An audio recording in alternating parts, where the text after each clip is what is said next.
పేరు కార్తీక్, నేను 3వ తరగతి చదువుతున్నాను. మా సార్ పేరు హరి సార్. నా పూల కుండి, ఒక ప్లాస్టిక్ బాటిల్ తీసుకోండి. ఖాళీ వాటర్ డ్రింక్ బాటిల్, దానిని అడ్డంగా మధ్యలోకి కట్ చేయండి. టీచర్ లేదా తల్లిదండ్రుల సహాయం తీసుకోండి. దానికి రంగు కాగితం అతికించండి లేదా రంగులు వేయండి. అందులో నీరు పోసి మనీ ప్లాంట్ని ఉంచండి. ఏ మొక్కైనా.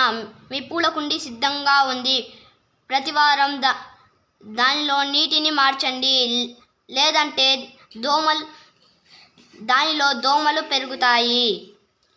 ఆహారాన్ని నిల్వ చేయటం. ఒకరోజు తేజ అమ్మగారు పచ్చడి జాడీని తెరిచారు.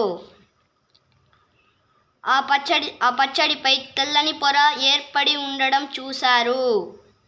ఆమె తేజను పిలిచి ఆ జాడీని చెత్తకుండీలో పారవేయమని చెప్పారు. తేజ అలా ఎందుకు చేయాలని అడిగాడు. ఆ పచ్చడిపై బూజు ఏర్పడి ఉంది అని ఆమె చెప్పారు.